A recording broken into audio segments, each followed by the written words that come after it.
हो हामी म पनि एउटा चाहिँ तपाईको पालिका चलाइरहेको उहाँ पनि पालिका चलाइ उहाँलाई एउटा मेयरले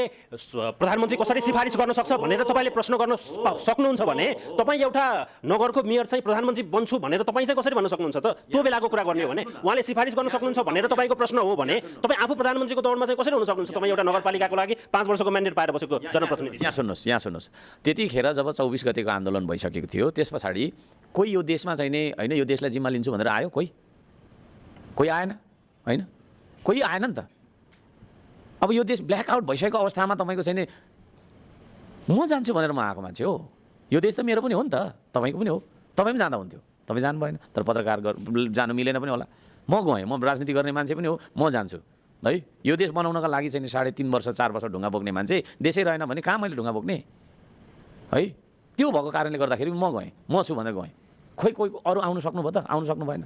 अनि भरे कसको नाम के जाति भनेर त तपाईँको चाहिँ हिँड्नुभयो त्यसले गर्दाखेरि पनि के बुझिन्छ भन्दाखेरि यहाँनिर यो सरकारै बालेनको सरकार हो है बालेनको इसारामा बनेको सरकार हो बालेनको इसारामा बनेको सरकारले आज पनि पुष्टि भएको छ त होइन हर्क साम्पाङ यहाँ आयो खोइ एकजना प्रहरी आयो यहाँ होइन सिआरबी तपाईँलाई खोजिरहेको थियो यहाँ तल यहाँ आउने कि होइन भनेर सोधिरहेको छ सिआरबीले। सुन्नु न आज बालेन हिँड्दाखेरि तपाईँको 4-5 वटा गाडीले उसलाई स्कटिङ गर्नुपर्ने के छ त उसको हैसियत के हो is no more the mayor. सुरक्षा चुनौती भन्ने कुरा हुँदैन भनेको सुरक्षा निकायले सुन्नु न हो सुरक्षा चुनौती मलाई चाहिँ छैन मलाई छैन भनिनँ मैले सुरक्षा चुनौतीको यी कुरा सारा कुराले के इन्डिकेट गर्छ होइन गृहमन्त्रीको भन्यो उहाँकै तपाईँको चाहिँ नि के अरे त्यो कानुन मन्त्री होइन के अरे सल्लाहकार है यी सारा कुरा गर्दाखेरि बालेनले नै बनाएको सरकार हो। तपाईँ आफै त्यति बेला तपाईँ आफै प्रधानमन्त्रीको दौडमा हुनुहुन्थ्यो तपाईँ आफै प्रधानमन्त्री बनेको भए तपाईँ एउटा नगरको प्रमुख प्रधानमन्त्री बन्नको लागि चाहिँ समस्याको कुरा भएन। अब बालेनसँग जेएनजीहरूको सदा सहायता थियो र कोअर्डिनेसनमा सरकार बन्यो भन्दाखेरि किन टाउको दुखाउनु पर्यो र? यस्तो छ सदा सहायता थियो के थियो भन्ने कुरा त छ नि त त्यहाँ होइन त्यहाँनिर तपाईँको चाहिँ नि आन्दोलन कसले हाइज्याक गर्यो फेरि अर्को कुरा छ है आन्दोलन त हाइज्याक भयो त्यहाँ त जेएनजीको समय त थुप्रो थियो होइन म त आन्दोलन पछाडि तपाईँको चाहिँ नि काठमाडौँमा कर्फ्यूको बेला गएको थिएँ नि त त्यतिखेर हर्क साम्पाङलाई चाहिँ नि होइन प्रधानमन्त्री बनाउनुपर्छ हामी जे पनि गर्न तयार छौँ भनेर त्यहाँनिर तपाईँको रातिको 10 बजी आन्दोलन गर्न जेएनजी आयो होइन मैले के भने त्यतिखेर भन्दाखेरि अब यत्रो धेरै रगत बगिसकेको छ होइन मेरो लागि त्यस्तो गर्नु पर्दैन तपाईँहरूले मैले चाहेको भए आन्दोलन हुँदैन थियो हुन्थ्यो होला नि त होइन हुन्थ्यो आन्दोलन गर्न सक्दिनँ त म सक्दिनँ होला तपाईँलाई के को लागि गर्ने आन्दोलन के को लागि सुन्नु न मैले चाहेको भए हुन्थ्यो नि त त्यहाँ के को लागि त सुन्नु न त्यहाँ भन्दै थियो जेएनजीले भन्दै थियो हामी सडकबाट तपाईँलाई चाहिँ के अरे प्रधानमन्त्री बनाउँछौँ भन्नलाई बनाउँछौँ होइन तपाईँलाई प्रधानमन्त्री बनाउँछौँ त्यतिखेर हुँदैन हामीलाई चाहिँ यस्तो चाहिँदैन त्यो भइराखेको थियो नि त गजाङगुजुङ त्यतिखेर चाहिँ त्यो त्यसो भन्ने मान्छे थियो मैले उहाँहरूलाई के भने I don't want any more blood shed है म कसैको रगतमाथि टेकेर प्रधानमन्त्री बन्ने मान्छे होइन म त पसिना बगाउनुपर्छ भनेर यतिका वर्ष पसिनाको सङ्घर्ष गर्ने मान्छे हुँ म त पसिना बगाउनका लागि ढुङ्गा हान्ने युवालाई ढुङ्गा बोक्नुपर्छ भनेर सिकाउने सुन्नु न एउटा कुरा पूरक प्रश्न मात्रै गरे हो कि मैले भन्दैछु त मैले त्यसो भएको कारणले गर्दाखेरि ती तपाईँको चाहिँ जेएनजीलाई मैले सम्झाएँ बुझाएँ है के जेएनजी भनेको चाहिँ बालेनको मात्रै जेएनजी छ त यहाँ हर्क साम्पाङको जेएनजी एमालेको जेएनजी कङ्ग्रेसको जेएनजी त थुप्रैको जेएनजी छ नि यहाँ छैन त्यसो भइरहँदाखेरि त्यो जेएनजीको टोटल आन्दोलनलाई हाइज्याक गर्ने त बालेनकै टिम हो होइन पानी बाँड्न जाने मान्छे के जाने मान्छे पछि गएर मन्त्री बाँड हिँड्ने त्यसो भइरहँदाखेरि बालेनको इसारामा चलेको सरकार हो कि होइन भन्ने कुरा पुष्टि हुन्छ भन्न खोजेँ मैले त्यो हो क्या ल बालेनकै इसारामा चलेको सरकार भयो ल बालेनकै इसारामा चलेको सरकार भयो तपाईँले मैले चाहेको भए आन्दोलन हुन सक्दैन थियो भनेर तपाईँले जे भन्नुभयो त्यसमा मात्रै मैले पूरक प्रश्न गर्न खोजेको के हो भने त्यसमा पूरक प्रश्न गर्न खोजेको के हो भने आन्दोलन जसले चाहे पनि हुन्छ एउटा मान्छेले नै आन्दोलन हुन्छ तपाईँ एउटै मान्छेले आन्दोलन गरेर बस्या हो धरानमा रिभोल्युसन होइन तपाईँ एउटा सिङ्गल मान्छेले आन्दोलन गरेर बस्या हो त्यो त विद्रोह गरेर बस्नु भएको हो नि तपाईँ एउटै मान्छेले चाहँदा पनि आन्दोलन हुन्छ आन्दोलन गर्नको लागि हर्क साम्पाङ किन गाविस होइन मैले चाहे पनि आन्दोलन हुन्छ समर्थक तपाईँका 2-4 जना होला अर्को मान्छेको 2-4 जना समर्थक जसका पनि छन् जे माग लिएर गए पनि हुन्छ तर त्यो बेलामा देशको एउटा कठिन परिस्थितिमा मै प्रधानमन्त्री बन्नुपर्छ भनेर आन्दोलन गर्ने कुरा कति स्वाभाविक हुन्थ्यो त्यस्तो कुरा हर्क साम्पाङ जतिको मान्छेले गराउँछ भन्ने कुरामा म चाहिँ विश्वास गर्दिनँ त्यही भएर गरिनँ त्यो अब तपाईँको बालेनकै इसारामा चलेको सरकार हो भनेपछि यो सरकारसँग चाहिँ तपाईँको ल बालेनकै सही के कुरामा चाहिँ तपाईँको असहमति हो? अब यसले चुनाव निष्पक्ष गराउँदैन, तपाईँलाई हराइदिन्छ, तपाईँलाई हाइज्याक गरिदिन्छ, तपाईँले अघि भनेको आन्दोलन हाइज्याक गरे जस्तो मतपेटिका हाइज्याक गरिदिन्छ भन्ने डर छ कि के छ त? म त डर त केही पनि छैन होइन। के छ भने विगतमा जे नराम्रो भयो त्यो मूल्याङ्कन गरेर आगामी तपाईँको चाहिँ नि भविष्यमा प्रक्षेपण गरेर जानुपर्छ हामी। के छ मैले के भन्न चाहन्छु भन्दाखेरि चुनाव होस्, समयमा होस्, नसरोस्, शान्तिपूर्ण तरिकाले होस्, स्वास्थ्य प्रतिस्पर्धामा लागौँ, होइन साँचो कुरा सुन्ने साहस गरौँ, सत्य कुरा बोल्ने साहस गरौँ, होइन सत्यवादी समाज बन्नुपर्छ भन्ने हाम्रो एउटा स्वस्थ प्रतिस्पर्धा गरौँ भनेर तपाईँ भन्नुहुन्छ। तपाईँको अहिले खोलेर तपाईँको फेसबुक हेऱ्यो भने गाली बाहेक केही छैन त्यहाँ। तपाईँ कम्तीमा नयाँले चाहिँ गाली भन्नाले कहाँ छ त? तपाईँले अरूको आलोचना गर्नुभन्दा आफ्नो एजेन्डा स्थापित गराउनतिर लागे हुँदैन तपाईँले? तपाईँ यो अरूलाई होच्याउने, अरूलाई चाहिँ टिका टिप्पणी गर्ने राजनीति हामीले धेरै देख्यौँ। तपाईँ जस्तो नयाँ राजनीतिक दलबाट चाहिँ आफ्नो एजेन्डा स्थापित गर्ने र अरूको विषयमा किन अहिले टिका टिप्पणी गर्नु त्यति धेरै जरुरी छ र तपाईँलाई? यस्तो छ, तपाईँले मलाई होइन के अरे नराम्रो लेख्यो पोस्ट भन्नुहुन्छ। मेरो पोस्टमा मैले कहीँ नराम्रो लेखेको जस्तो देख्दिनँ म। खोइ कहाँ देखेँ मैले? लेखेको छैन। तपाईँले त त्यसलाई यो सत्य कुरा लेखा हो, गाली होइन, मतलब टिका टिप्पणी होइन। तपाईँको नाम अपिल त्रिपाठी होइन? तपाईँ अपिल त्रिपाठी हुनुभयो के अरे हुनुहुन्छ भन्दाखेरि त्यो गाली हो? अब तपाईँले त्यहाँ साँचो कुरा त भन्नुपर्छ त हजुर। हर्क साम्पाङ यस्तो हो भनेर भन्दाखेरि मैले स्वीकारेको छु त। मैले गरेको गल्ती तपाईँले गर्नुभएको गल्ती भनिदिनु न मलाई, म त्यहाँबाट सच्याउँछु भने के? तपाईँले चुनावको बेलामा साँचो कुरा बोल्दाखेरि गाली गर्यो चाहिँ नभन्नु न,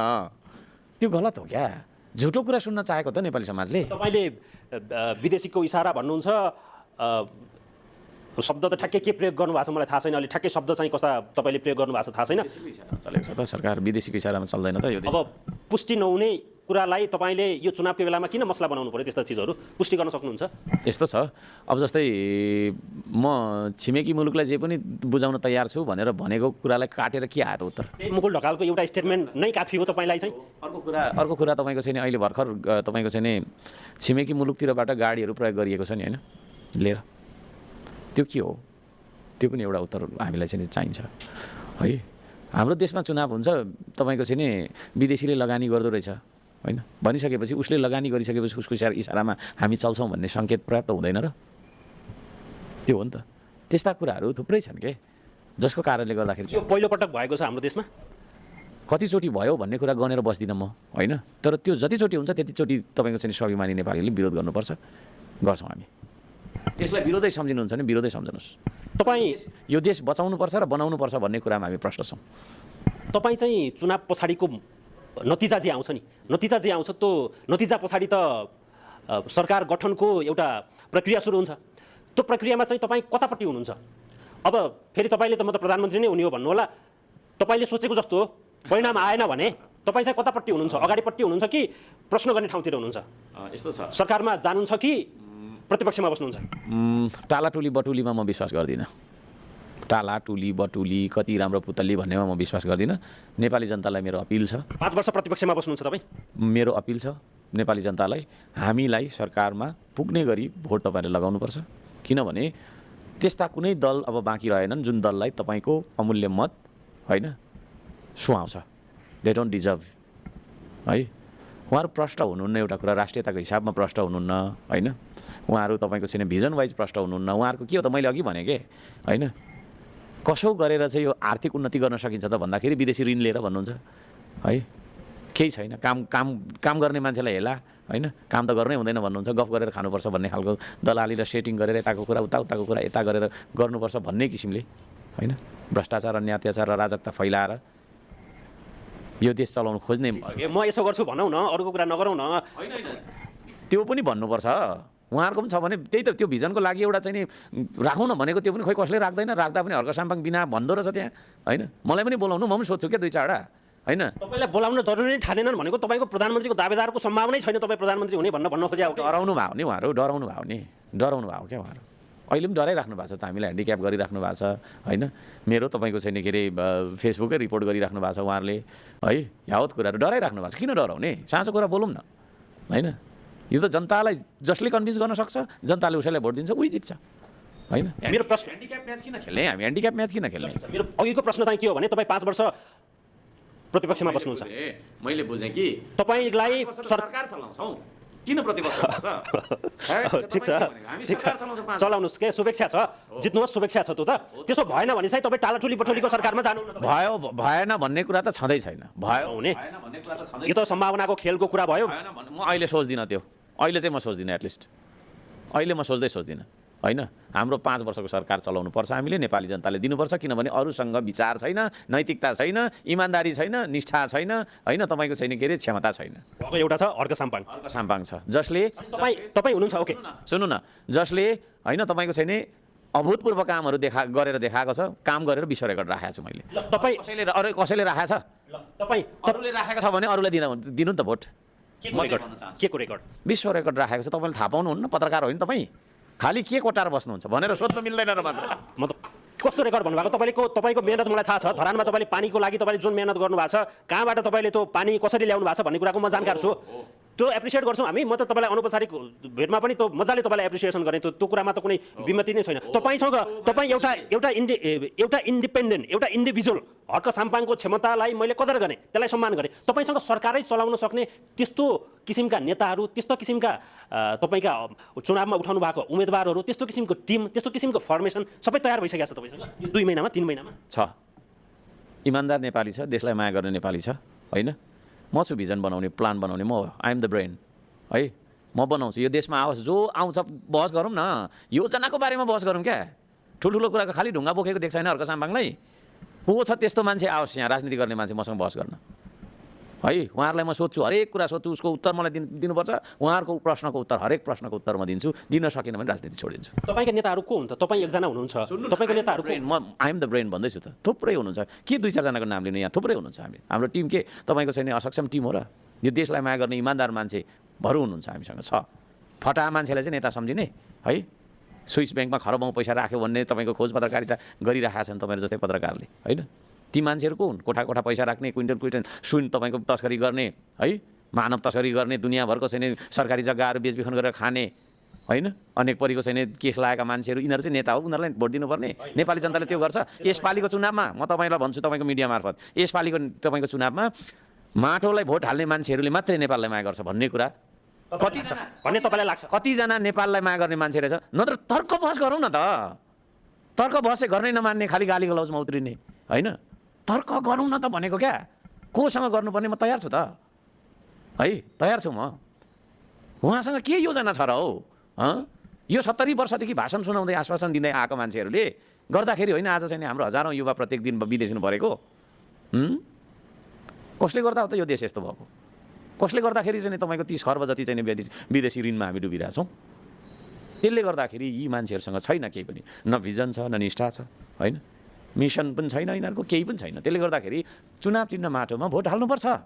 यो कुरामा कुनै तपाईँको चाहिँ शङ्का छैन नेता भन्ने बित्तिकै सबैभन्दा पहिला चाहिँ देशभक्त मान्छे हुनु पर्यो देशलाई माया नगर्ने मान्छे जति नै तपाईँको चाहिँ चलाक चतुर भए पनि त्यसले यो देश बेच्छ भोलि देशभक्त मान्छे खोज्नुहोस् इमान्दार मान्छे खोज्नुहोस् सुन्नुहोस् है इमान्दार मान्छे खोज्नुहोस् कर्मठ मान्छे खोज्नुहोस् होइन भिजन भएका मान्छे खोज्नुहोस् यी मान्छेहरू यिनीहरूको के भिजन छ है नयाँ हुनुहुन्छ त्यही भएर यसमा मेरो प्रति प्रश्न छैन तपाईँको चाहिँ 51 करोड तपाईँको चाहिँ डलर दिन्छ भनेर हुन्छ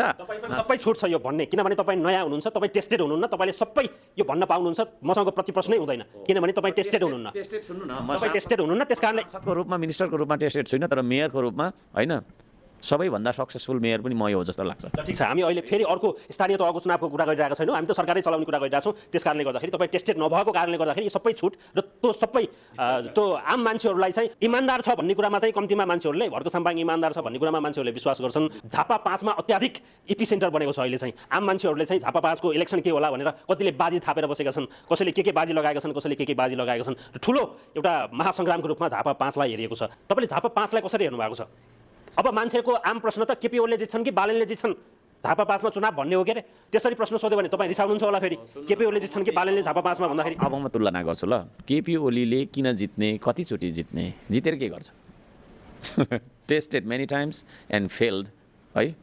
सर्टिफिकेटमा फेल्ड भन्ने आयो होइन यो जेएनजीको आन्दोलन हुनुमा उहाँको पनि ठुलो हर्ट